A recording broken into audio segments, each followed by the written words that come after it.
Hello students. So students, in the previous session we have started with this new chapter. This is the 10th chapter of your syllabus and the name of this chapter is animal tissue. So by far in this chapter we have studied about the two types of cell, the somatic and the germ cell. Then we also studied about histology. What is histology? Where we studied a little basics about the cells and the tissues. Then we moved on to studying the different types of tissues, where we have just studied the first type, that is the epithelial tissue. So we studied that epithelial tissue, it is classified into two types further, that is the simple epithelial tissue and the compound epithelial tissue. Simple epithelial tissue is further divided into about 6 to 7 types. And then we also studied about the compound epithelial tissue, that is divided into two types. So this was the first type of tissue that we studied. Then we also studied about cell junctions, where we studied that there are about 5 types of cell junction that perform different functions. Okay. Now in this particular session, let us take this chapter forward by studying the next type of tissue in animal body, that is the connective tissue. So connective tissue, it is the most widely spread tissue in the body. The function of it is to bind, to give support and to provide strength to other body tissues and organs. Okay. So when we say it is a connective tissue, of course it is connecting different things, or you can say different organs in your body. Okay. So it consists of variety of cells and fibers. And these cells and fibers, they are embedded in abundant intercellular spaces, and this intercellular space is called the matrix. Now connective tissue, it is further classified on the basis of matrix that is present in them. The first one is connective tissue proper, then there is supporting connective tissue, and then there is fluid connective tissue. Okay, so let us study these three types of connective tissue in detail. The first one is connective tissue proper.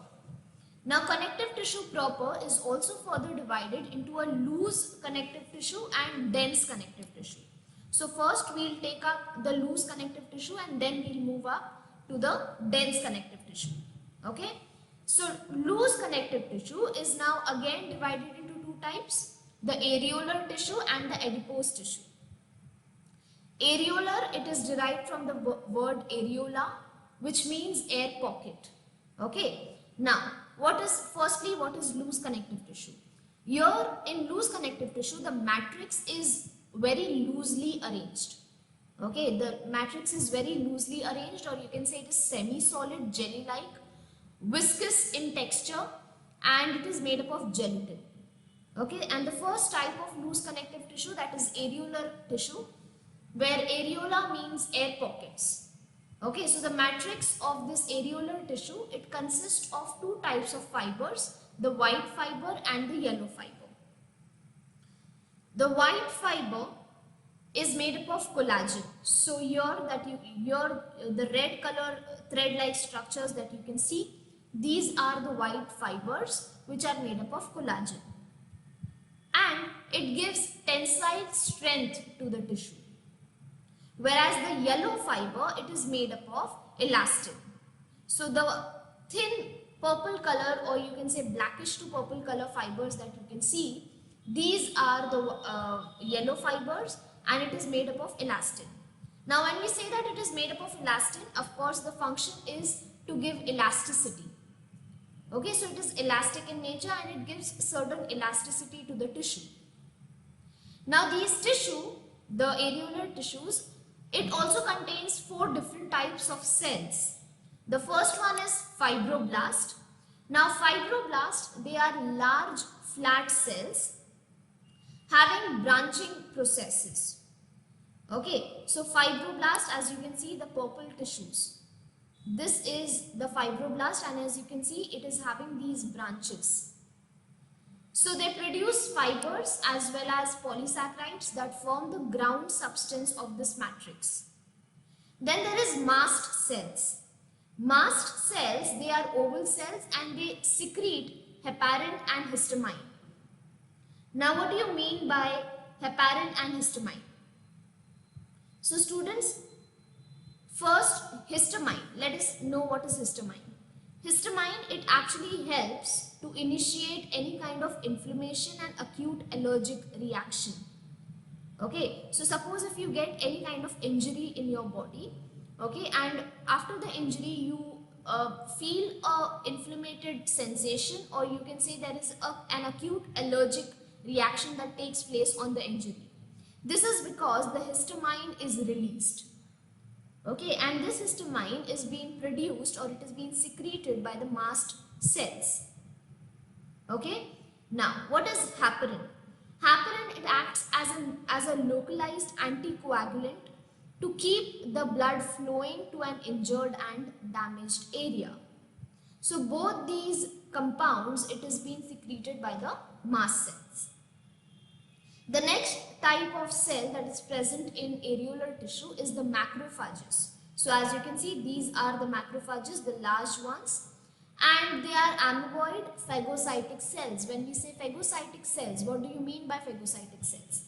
These cells, they actually engulf the foreign particles which are not acceptable by our body. Okay, so any unwanted foreign particles that enters our body and it is not acceptable and it is not required in our body, it has to be killed. Okay, it has to be phagocytes. So macrophages, they are phagocytic cells. Then the next one is the fat cells. Fat cells, which are also called as the adipocytes. Adipocytes, they have eccentric nucleus. Okay, so as you can see over here, the yellow color ones that you can see is the fat cell, and or you can say the adipocyte cells, and you can see at the periphery there is a nucleus, because the maximum space in the cell is being taken up by the fat globules. Okay, so fat cells, which are also called as adipocytes, they have eccentric nucleus that you can see, the purple color nucleus, and these cells, they help in storage of fats.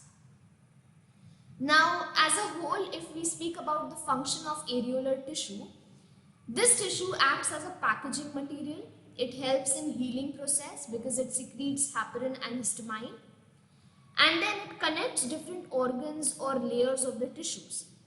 It is found under the skin, it is found between the muscles, bones, around the organs, blood vessels, and the peritoneum. So this is the first type of loose connective tissue. The second type is the adipose tissue. So as you saw in the previous type of tissue as well, that is areolar tissue. Areolar tissue has one type of cell, that is the adipocyte cell or the fat cell. Over here, this is adipose tissue. So adipo means fat. So again, these are fat producing or fat cells producing tissues. In this tissue, large number of adipocytes or large number of fats are present, and the cells are polygonal. So if you can see, these are the fats, the fat cell, and it also has this eccentric nucleus which is at the periphery. So the nucleus, it is shifted to the periphery because the fats that are stored in the cell, they form the large droplets and they take the maximum space. Okay. Now there are two types of adipose tissue, the white adipose tissue, which will appear opaque in color, and then there is large adipocyte tissues which are commonly seen in adults. So the white adipocyte tissues, these are large adipocytes which are commonly seen in adults. The brown adipocyte tissue, the second type, the brown adipocyte tissue, they are reddish brown in color, and this is due to the large number of blood vessels. Okay, so in white adipocyte tissue there is no much blood vessel, and so it appears opaque in color. Whereas the brown adipocyte tissue, it has a large number of blood vessels, so it will appear reddish brown in color. Now, because this particular tissue, the adipose tissue, it has a large number of adipocytes, or you can say a large number of fat cells, the function is to act as a good insulator.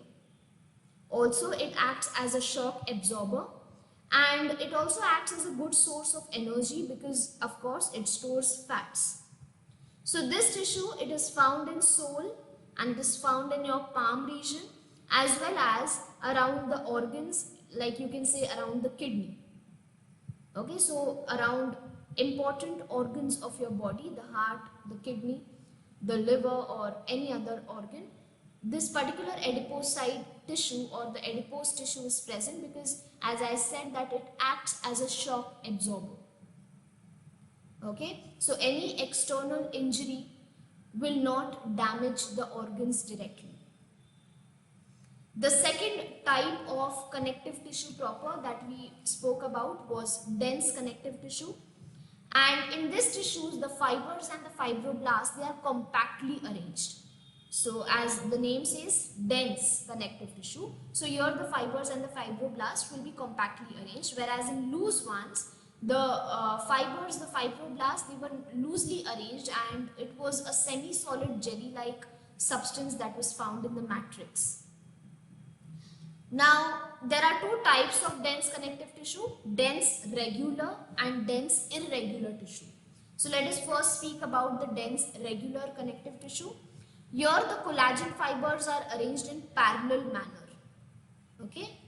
And the two major examples of this tissue is the tendons and the ligaments. So, the tendons, they attach the skeletal muscle to the bones. So, as you can see over here, this is the quadricep muscle which is found in your thigh region and it descends towards the patella. So here this muscle is connected to the patella bone of your knee. Correct? So the tendons, they connect the skeletal muscle to the bone. This is to give tensile strength to the tissue, and tendons, they contain bundle of white fibers. Then talking about the ligaments. Ligaments are something that are made up of elastic, or you can say which are made up of yellow fibers which are arranged in regular pattern. And these fibers, they make ligaments elastic. So they are present at joints and this helps in preventing the dislocation of bones. So the two bones are connected by a ligament, whereas the muscle and the bone are connected by the tendons.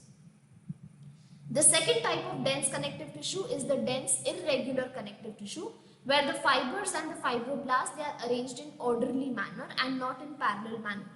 And these are found in the dermis of your skin. Okay, so these are the two types of connective tissue proper, the loose connective tissue and the dense connective tissue. Next, let us speak about the next type of connective tissue, that is the supporting connective tissue. So it is characterized by the presence of hard matrix and it is classified into two types, the cartilage and the bone. Let us study about the cartilage first and then we'll move to the bone part. Cartilage, it is a tough tissue. It forms the endoskeleton of cartilaginous fishes like shark and it is widely distributed in vertebrate animals. Now in cartilage there is an abundant matrix that is present, okay, and the matrix is called the chondrium. Just below the perichondrium, immature cartilage forming cells are found. So this is the perichondrium and just below this immature cartilage forming cells are found which are called as chondroblast. So as you can see, these are the chondroblast cells. So chondroblasts, they mature and they get converted into chondrocytes. So these are the chondrocytes and these chondrocytes, they are seen scattered in the matrix and of course they are enclosed in the lacuna. So as you can see this white structure, this is the lacuna. And in each lacuna, you will see the chondrocyte which is enclosed. So each lacuna, it may have 2 to 8 chondrocytes. Okay, some may have 2, some may have 4, 3, 8. So based upon the types of matrix, there are 4 types of cartilage that is explained now. The first one is hyaline cartilage. Hyaline means glass-like. And in this type of cartilage, the perichondrium is present. So this is the perichondrium that you can see. Okay. And the matrix here is bluish white in color, and it gives a texture of gel-like appearance. Here very fine collagen fibers are found, chondrocytes are found, and the hyaline cartilage, it is elastic and it is compressible in nature. Okay, so when we say it is elastic and compressible in nature, again the function of it is it acts as a good shock absorber, and it also provides, when it is elastic, it also provides flexibility. The other function is it reduces the friction between the two bones. So when we say it reduces the friction between two bones, the location of the hyaline cartilage is at the ends of your long bones. So in between the ends of the long bone, there is this hyaline cartilage which is present that will act as a material in between the two bones, so that the two bones, they do not rub against each other and cause friction. Other than this, it is found in the epiglottis, trachea, ribs, larynx and hyoid. The next is elastic cartilage. Now elastic cartilage, again it has the perichondrium. The matrix contains elastic fibers. So the difference between the two, here you will not see any elastic fibers, but here you will see these elastic fibers which are present. Chondrocytes are present. So these are the chondrocytes, but they are few in number. Now the function is to give support and to maintain the shape of the body parts. So it is present in the earlobe, it is present on the tip of your nose. Then there is fibrocartilage. So this is fibrocartilage where the perichondrium is completely absent. So there is no perichondrium, no outer layer, that is no perichondrium. And the matrix contain a bundle of collagen fibers with few chondrocytes. So as you can see, there are very few chondrocytes which are scattered in between the fibers. So fibrocartilage, they are the most rigid ones because they are made up of collagen fibers, and it maintains the position of the vertebra. So invertebral discs are made up of fibrocartilage, and is also found in the pubic symphysis. Next is classified cartilage. These are the types of cartilage that become rigid due to the deposition of salt and matrix, and they reduce the flexibility of the joints in old age.